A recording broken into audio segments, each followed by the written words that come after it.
A mensagem principal deste livro é um pouco acerca de liderança e sobre transformação de uma comunidade. Como é que Deus pode entrar numa comunidade e transformar essa comunidade? A Bíblia é a palavra de Deus. É o nosso alimento espiritual. A Bíblia também é um documento histórico. É um livro que fala de pessoas reais, que tinham sonhos reais, fala de pessoas que enfrentaram desafios reais e que triunfaram. Não por causa da sua força, mas por causa de um Deus verdadeiro, um Deus de aliança, um Deus que tinha estabelecido os seus propósitos para o seu povo. E este é um livro com o qual todos nós nos podemos identificar. É um livro que fala de lealdade, de traição, fala de visão, de oposição. Principalmente aborda a temática da restauração e a forma como nós podemos reerguer as nossas vidas em tempos pós-destruição. Neemias fala sobre a restauração das muralhas de Jerusalém. Muitas vezes, algumas áreas das nossas vidas estão como as muralhas de Jerusalém. Estão em ruínas. Como é que eu agora vou reerguer a minha vida? Sabe que Deus não te abandonou. Este Deus a quem nós servimos e amamos é o Deus que tem providenciado a nossa restauração, mesmo antes da perda, mesmo antes da dor, mesmo antes da destruição ter chegado à nossa vida. Cabe a cada um de nós discernir o plano de Deus e encontrarmos o caminho que nos leva à restauração total, à recuperação total. E o livro de Neemias traz-nos esta perspectiva. Deus já nos resgatou, Deus já nos libertou, Deus já nos trouxe salvação, pertencemos a Ele. No entanto, nem todas as áreas das nossas vidas revelam essa verdade. O plano de Deus é restaurar aquilo que Ele já resgatou, aquilo que Ele já remiu. É restaurar as nossas vidas. E Deus quer manifestar nas nossas vidas tudo aquilo que já providenciou em Cristo Jesus. Amém? Esse é o seu plano, esse é o seu propósito.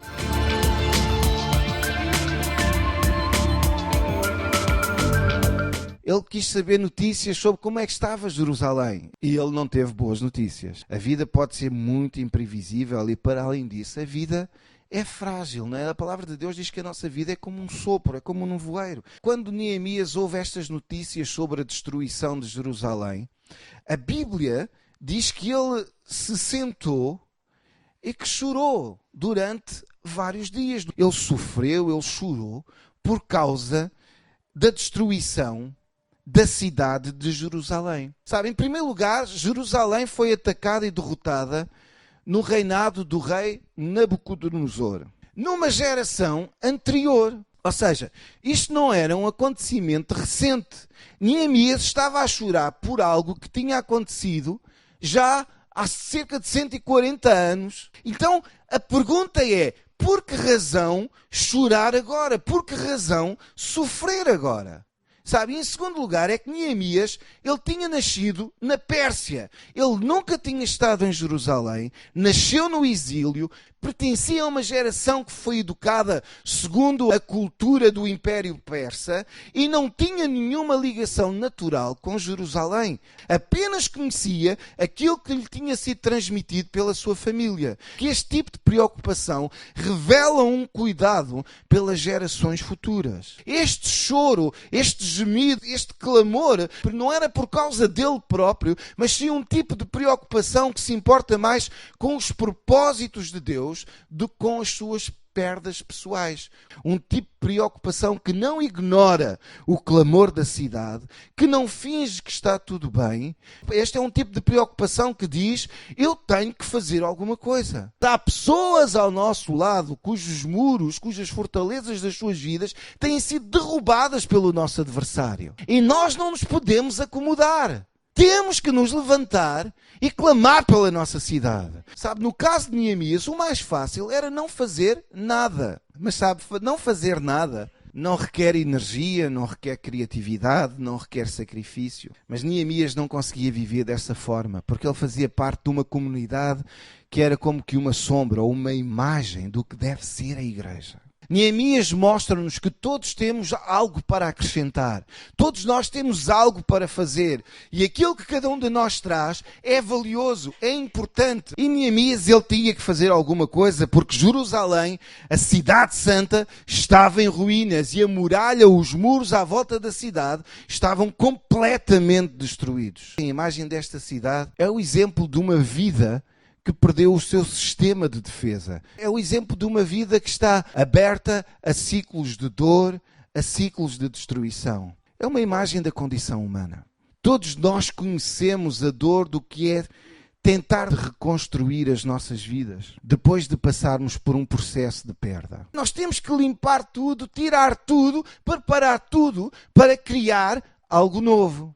Quando os babilônicos invadiram Jerusalém, diz que eles queimaram as pedras com fogo. Ao ler esta história, nós vamos descobrir que ao reconstruírem as muralhas, usaram este material que tinha sido destruído, que tinha sido corrompido, este material que estava totalmente inadequado para a reconstrução dos muros. E muitas vezes acontece o mesmo nas nossas vidas. Que não há nada que esteja demasiado estragado, não há nada que esteja demasiado corrompido, não há nada que Deus não possa reavivar, não há nada que Deus não possa usar novamente. Os babilônicos, eles pretenderam deixar uma mensagem acerca do seu poderio militar, uma mensagem sobre a incapacidade dos judeus voltarem a reerguer a cidade.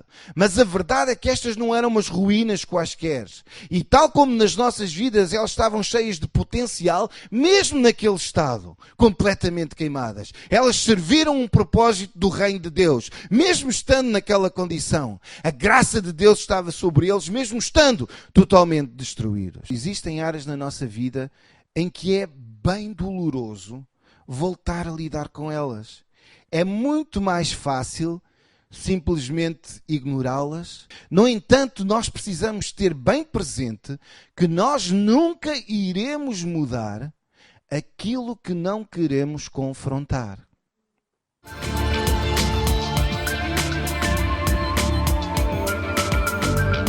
A ira não vai resolver o problema. Devemos confrontar essa área com uma atitude que diz: isto tem que mudar. Deus me deu a capacidade de me levantar no meio das adversidades, no meio das ruínas e reconstruir aquilo que está destruído na minha vida. Identificar os lugares destruídos nas nossas vidas apenas nos vai ajudar a ver que áreas nós precisamos entregar, render à graça de Deus. Enquanto nós ignorarmos a dor, nós vamos estar a perpetuar um ciclo de derrota, vamos estar a perpetuar um ciclo de incapacidade. Quando Neemias finalmente confrontou esta situação, a sua reação é sentar-se e chorou. Ele orou a Deus, clamou a Deus. E, meus irmãos, a primeira coisa que nós temos que fazer ao lidar com o entulho que há na nossa vida é que nós temos que parar um pouco. Não nos vamos render à depressão. Neemias simplesmente enfrentou a realidade, apresentou esta situação a Deus em oração. Quando nós o fazemos, abrimos as portas da nossa vida para a graça de Deus entrar, para o favor de Deus entrar. Posicionamos-nos para que Deus trabalhe nas nossas vidas. Neemias passou tempo em oração até que chegou à altura de fazer algo. Chegou à altura de colocar o plano de Deus em ação. Nós conseguimos lidar melhor com o trauma se nós conseguirmos encontrarmos uma razão.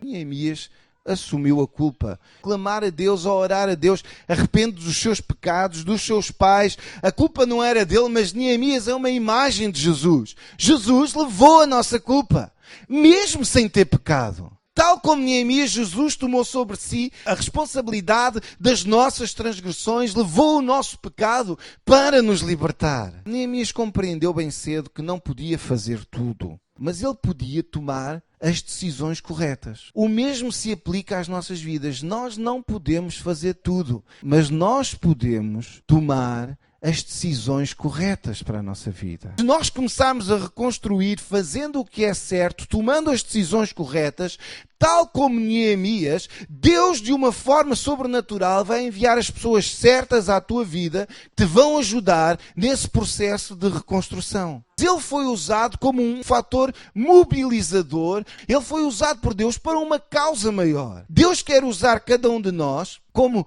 pessoas que vão mobilizar outras. Como um exemplo para incentivarmos aqueles que nos rodeiam. As tuas ações de justiça vão inspirar os outros para fazerem grandes e nobres comportamentos. E quando avançamos em fé, Deus envia os recursos sobrenaturais à nossa vida.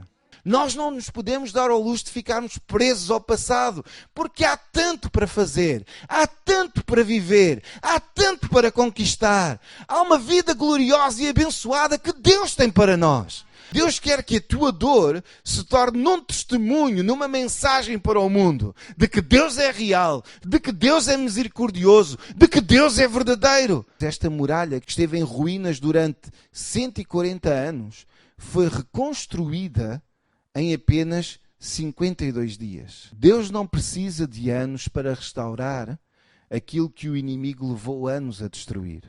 Deus pode reverter num momento. Deus pode mudar essa situação. Deus pode pegar naquilo que está completamente destruído na tua vida e restaurá-lo de volta à sua glória completa. Meu irmão, o melhor ainda está para vir na tua vida.